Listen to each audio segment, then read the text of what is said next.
When I walk into the clinic, I never know what I'm walking into. Since I was little, I've always had a plan. I had a plan to get good grades so I'd be accepted into an established college. I had plans to go to vet school, and I had plans to become a veterinarian. However, what I've learned so far is that you can't always plan stuff in veterinary medicine. I've seen easy cases and I've seen hard cases, and I've seen cases that should have been easy but turned out hard and vice versa. A dog coming in for a simple rabies vaccine may end up seizing and swelling up due to a vaccine reaction.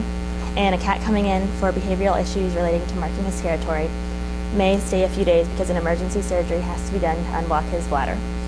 But this is what makes veterinary medicine so interesting. Ralph Marston once said, "What you do today can improve all of your tomorrows." I chose this quote for my ISM journey this year because I believe it relates to how this program works.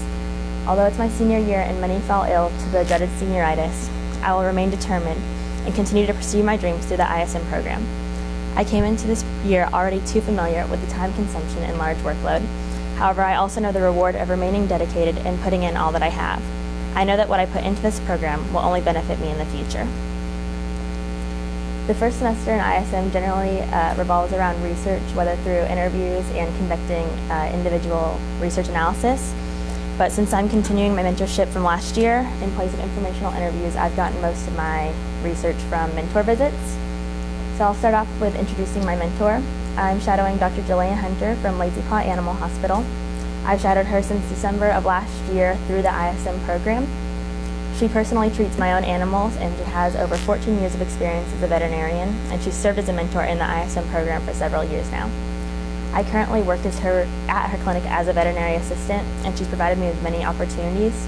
Her, Dr. Bilhartz, and Dr. Lenz, the other veterinarians there, have a very heavy focus on teaching me and the other assistants there as much as they can through the program. And so I try to take as much advantage as I can and remain focused. And I've gained a lot of valuable experience and knowledge over the summer and continuing into the school year. So starting with my research, a lot of it revolves around cases that I've seen, and then I go home and further my knowledge on the subject. So I have a particular interest in parasitology, and it started when we had a patient come into the clinic that was diagnosed with heartworms. And heartworms are spread through mosquitoes that inject the young heartworms known as microfilariae into the bloodstream, and they travel through the bloodstream into the heart and attach to the lining. Common symptoms of heartworm include coughing and fatigue, and it affects the lungs and the heart, and it can lead the animal to become anemic and eventually die. So it's very important that they are treated immediately. There are preventative options available, including HeartGuard, Trifexis, and Revolution, which are monthly pills that are given to the animal to prevent this infection.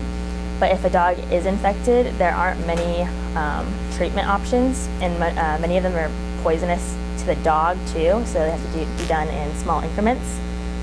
The most common treatment plan includes injections of imidacide, which is done in 3 rounds. So the first round is administered, and then 30 days later, another round will be administered, and then the following day, the 3rd round will be administered. So they have to break it up so it's not too much of the medication in the dog system at once. And currently there aren't any safe treatment options available for cats because the treatment options are poisonous. And so it just really stresses the importance of preventative options for both dogs and cats. A lot of people will think because their animals aren't outside a lot, they don't need the preventative. But because it only takes 1 bite from a mosquito to infect an animal, it's really crucial that they are on preventative. Another interesting case I've seen is an animal with Addison's disease. And Addison's disease results from the adrenal gland failing to produce corticosteroids. And those are the hormones that allow the animal to react to stress. So pretty much they fail to produce adrenaline. And there's not a lot of ways that this can be diagnosed. Addison's disease is known as the great imitator because if it's just run like through general blood work and urinalysis, then it may appear to be something else. And the only true way to test for Addison's disease is an ACTH stimulation test where the animal is subjected to ACTH. And an animal with Addison's disease will fail to react at all because it doesn't have any hormones to react with. And there's a few treatment options for this. One of them is a twice daily administration of oral medication, which falls into the responsibility of the owner. And then the one that most people opt for is an injection of some medication approximately every 25 days. So once a month, they'll bring them into the clinic and we'll give the injection. And I found it interesting that there are certain animals that are more predisposed to this disease, including poodles and bearded collies, and females are reported with having it twice as often as males. So the particular client that I saw had, it was a black poodle, and she's a female, so that makes sense as why she was more likely to have this disease. And then Cushing's disease is the reciprocal, in which too much of the hormones are produced, and this results from either a tumor on the adrenal gland or on the pituitary gland, which causes it to secrete more of the cortisol steroids. And this is also closely related to establishing other health issues. So a lot of animals that have Cushing's disease will also have diabetes.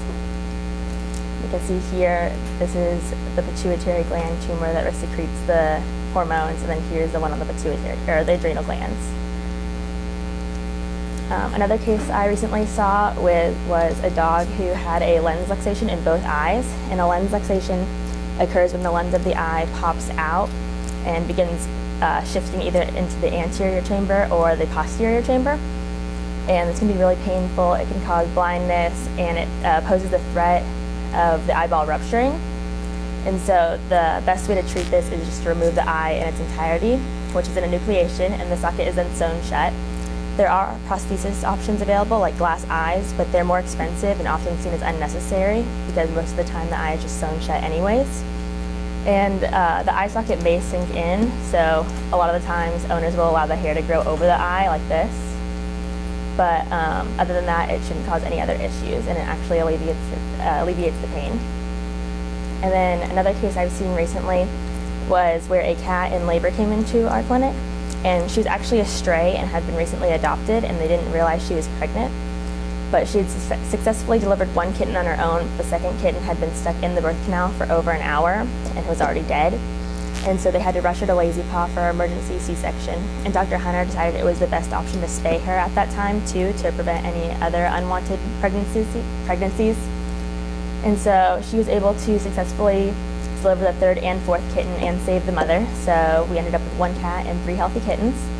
And then a lot of the time for first-time mothers, a problem is that they don't know exactly how to interact with their young. And so the kittens were having a hard time latching and getting the milk, so we had to bottle feed them. And then I also learned that kittens and puppies can't eliminate on their own, and so the mothers have to stimulate them. But again, with the first-time mothers, it's often a problem. So we had to manually stimulate them in order for them to eliminate. And then about a week later, they both came in for a post-op appointment, and they were all healthy, which is good.